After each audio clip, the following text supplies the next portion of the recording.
بسم اللہ الرحمن الرحیم۔ السلام علیکم۔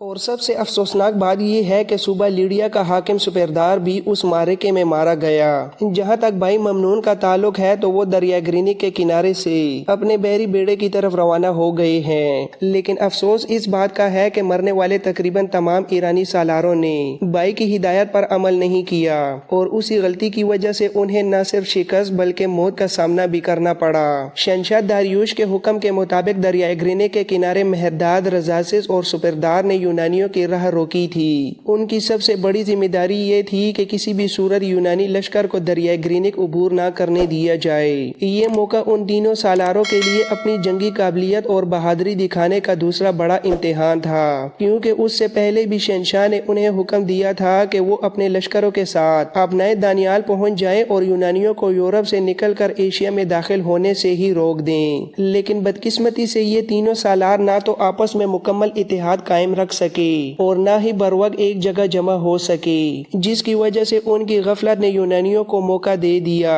اور وہ اپنائے دانیال عبور کر کے بآسانی ایشیا میں داخل ہو گئے۔ اس کے بعد شہنشاہ کی طرف سے انہیں دوسرا حکم ملا کہ اگر یونانی ایشیا میں داخل ہو ہی گئے ہیں تو اب انہیں کسی صورت دریائے گرینک عبور نہ کرنے دیا جائے، لیکن افسوس کہ یہاں بھی ایرانی اپنی ذمہ داری پوری کرنے میں ناکام رہے۔ بھائی ممنون نے ان تینوں سالاروں کو واضح ہدایت دی تھی کہ وہ دریا کے کنارے یونانیوں کا مقابلہ ضرور کریں، مگر ساتھ ساتھ آہستہ آہستہ پسپائی اختیار کرتے جائیں تاکہ یونانی انہیں تعقب کرتے ہوئے آگے بڑھتے جائیں، اور جیسے ہی وہ اس مقام تک پہنچے جہاں ممنون اپنے لشکر کے ساتھ گھات لگا کر بیٹھا ہو تو وہ اچانک بجلی کی طرح ٹوٹ پڑے اور دشمن کو نیست و نابود کر دے۔ یہ منصوبہ نہایت زبردست اور کامیاب ہو سکتا تھا، لیکن مرنے والے ان تینوں سالاروں نے اس حکمت عملی پر عمل نہ کیا، جس کا نتیجہ یہ نکلا کہ دریا گرینک کے کنارے ایرانی لشکر کو بدترین شکست کا سامنا کرنا پڑا، اور بھائی ممنون شدید مایوسی کے عالم میں وہاں سے نکل کر اپنے بحری بیڑے کی طرف روانہ ہو گئے۔ بریسین اور اناہیتا دونوں شدید پریشانی اور فکر میں ڈوب گئی تھیں۔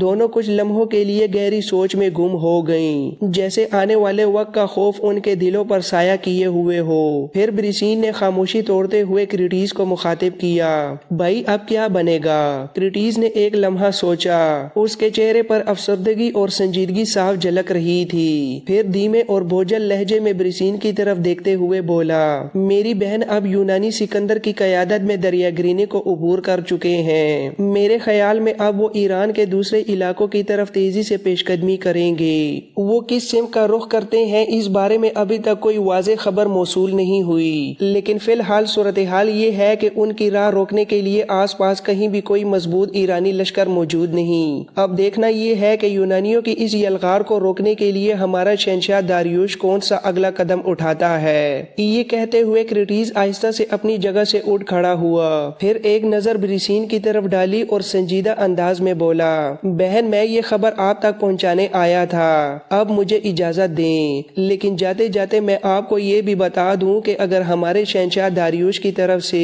یونانیوں کی یلغار کو روکنے کے لیے کوئی بڑی اور مؤثر کوشش نہ کی گئی تو پھر ایرانی لشکر پر یونانیوں کا رعب اور دبدبہ قائم ہو جائے گا، اور وہ ایک ایسے بے قابو سیلاب کی شکل اختیار کر لیں گے جسے روکنا ناممکن ہو جائے گا۔ اگر یونانیوں کو کسی مناسب مقام پر روک کر انہیں شکست نہ دی گئی تو ایران کے حالات دن بدن مزید خراب ہوتے چلے جائیں گے، لوگوں کے دلوں میں خوف و ہراس کی لہر دوڑ جائے گی اور ہر طرف بے چینی پھیل جائے گی۔ میری بہن فی الحال تو میں دمشق ہی میں موجود ہوں، جوں مجھے جنگ اور بھائی ممنون سے متعلق خبریں ملتی رہیں گی میں آ کر آپ کو سب کچھ بتاتا رہوں گا۔ یہ کہہ کر کریٹیس نے ایک آخری نظر دونوں بہنوں پر ڈالی اور کمرے میں ایک عجیب سی خاموشی اور بے چینی چھوڑ کر خاموشی سے وہاں سے رخصت ہو گیا۔ دریائے گرینک کے کنارے لڑی جانے والی جنگ میں ایرانی لشکر کی بدترین شکست اور یونانیوں کی شاندار فتح نے ایشیائی کوچک کے حالات یکسر ایرانیوں کے خلاف کر دیے تھے۔ تمام ایرانی مقبوضہ علاقوں میں خوف خوف و ہراس پھیل گیا تھا۔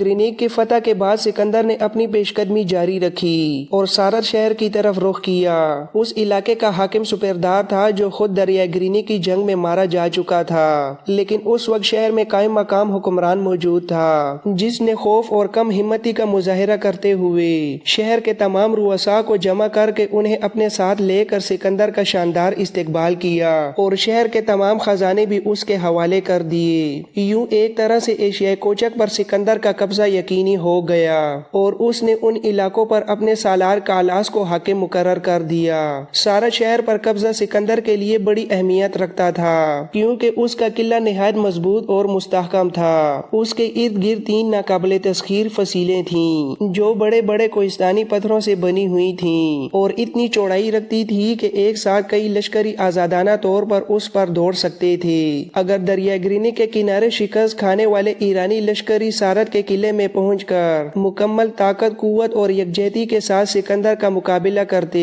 تو حالات یقیناً مختلف ہوتے۔ اس قلعے کو فتح کرنا، فصیلیں عبور کرنا اور شہر پر قبضہ کرنا کوئی آسان کام نہیں تھا۔ سپردار جو مارا جا چکا تھا سارت کا حاکم تھا اور اپنی حاکمیت کے دوران 3 اہم اختیارات اپنے ہاتھ میں رکھتا تھا۔ اول وہ علاقے کا حاکم تھا، دوم ان علاقوں میں موجود لشکروں کا سالار بھی وہی تھا، اور سوم ایران کے شہنشاہ داریوش کی طرف سے اس علاقے میں دبیر اور منشی کے فرائض بھی اسی کے سپرد تھے۔ سارت شہر پر قبضہ کرنے کے بعد اس کے ارد گرد کے علاقوں کو بھی اپنی گرفت میں لینے کے بعد سکندر نے تینوں عہدوں پر اپنے مختلف سالار مقرر کر دیے۔ حاکمیت کا عہدہ کالاس کو سونپا گیا جبکہ باقی 2 اہم عہدوں کے لیے اس نے اپنے 2 اور سالار تعینات کر دیے۔ اتنے عرصے تک سکندر کے حکم پر لشکر میں موجود مجسمہ سازوں نے متعدد شاندار مجسمے تیار کیے تھے۔ دریائے گرینیک کا کنارہ چھوڑنے سے پہلے سکندر نے اپنی فتح کی یادگار کے طور پر وہاں ایک ستون کھڑا کیا اور اس ستون کے ارد گرد اپنے سالاروں کے مجسمے نصب کرائے۔ اس کے علاوہ مرنے والے سالاروں کے مجسمے بھی مقدونیہ کی طرف روانہ کیے گئے تاکہ اہل یونان جان سکے کہ جن لوگوں نے یونان کے لیے اپنی جانیں قربان کی انہیں کبھی فراموش نہیں کیا جا سکتا۔ اب سکندر کی یورش میں اضافہ ہونے لگا۔ دریائے گرینیک کے علاقوں پر قبضے کے ساتھ ساتھ ایرانی مملکت کے انتہائی مضبوط قلعے اور شہر سارت پر قابض ہونے کے بعد سکندر نے اپنی توجہ ایشیائی کوچک کے دیگر شہروں کی طرف مرکوز کر دی تاکہ ان علاقوں میں اپنے قدم مضبوطی سے جما کر اطمینان کے ساتھ مزید فتوحات کی شروعات کر سکے۔ سارت پر قبضہ اور وہاں اپنی حالت مستحکم کرنے کے بعد سکندر اعظم نے ایشیائی کوچک کے دوسرے بڑے شہر افیس کی طرف رخ کیا۔ افیس کا حاکم یونانی لشکر سے اس قدر خوفزدہ ہوا کہ اس نے مقابلے کی ہمت نہ کی بلکہ سکندر اور اس کے لشکر کے سامنے سر تسلیم خم کر دیا۔ یوں سارت کے بعد افیس پر بھی سکندر کا قبضہ یقینی ہو گیا۔ اب سکندر نے ان علاقوں کے تیسرے بڑے اور اہم شہر ملتیس کا رخ کیا۔ یہ شہر اپنے قلعے اور فصیل کے اعتبار سے انتہائی مضبوط اور ناقابل تسخیر سمجھا جاتا تھا۔ اس کے علاوہ دریائے گرینیک کے کنارے جس ایرانی لشکر کو شکست ہوئی تھی اس کے بچے کچے سپاہی بھی ملتیس ہی میں آ کر جمع ہو گئے تھے اور ایک طرح سے وہ یونانیوں کے خلاف انتقامی کارروائی کرنے کے لیے بےتاب تھے۔ لہٰذا اہل ملتیس اور اس کے حاکم نے سارت اور افیس کے حکمرانوں کی طرح سکندر کے سامنے ہتھیار نہیں ڈالے اور نہ ہی اس کی فرمانبرداری قبول کی بلکہ انہوں نے ڈٹ کر یونانیوں کا مقابلہ کرنے کا فیصلہ کر لیا۔ اب ملتیس میں موجود ایرانی لشکر نے شہر کے دفاع کے لیے بھرپور تیاریاں شروع کر دی تھیں جبکہ دوسری طرف سکندر نے شہر کا سخت محاصرہ کر لیا۔ وہ کسی تاخیر کے بغیر اسے فتح کرنا چاہتا تھا۔ یہ بھی کہا جاتا ہے کہ ملتیس کے لوگ بے حد حوصلہ مند اور جری تھے اور ان کے حوصلے اس وقت اور بھی بلند ہو گئے جب ممنون نے شہر کی مدد کے لیے ایک اور لشکر ملتیس کی طرف روانہ کر دیا۔ ان علاقوں میں چونکہ اس وقت کوئی بڑا ایرانی سالار موجود نہیں تھا اس لیے ممنون ہی اپنے بحری بیڑے کے ذریعے ان تمام علاقوں پر نظر رکھے ہوئے تھا۔ شہر کے اندر موجود ایرانی سپاہیوں نے یونانیوں کے ابتدائی حملوں کا نہایت بہادری سے مقابلہ کیا لیکن ان کی بدقسمتی یہ تھی کہ شہنشاہ داریوش سوم کی طرف سے انہیں کوئی خاطر خواہ مدد نہ مل سکی جس کی وجہ سے وہ زیادہ دیر تک سکندر کے سامنے ٹھہر نہ سکے۔ آخرکار سکندر نے اپنے قلعہ شکن ہتھیاروں کے ذریعے شہر کی مضبوط دیواروں میں شگاف ڈال دیے اور جوں ہی فصیلوں میں دراڑیں پڑی تو یونانی فوجی ان راستوں سے شہر کے اندر داخل ہو گئے اور پھر شہر کے اندر ایک خوفناک منظر قائم ہو گیا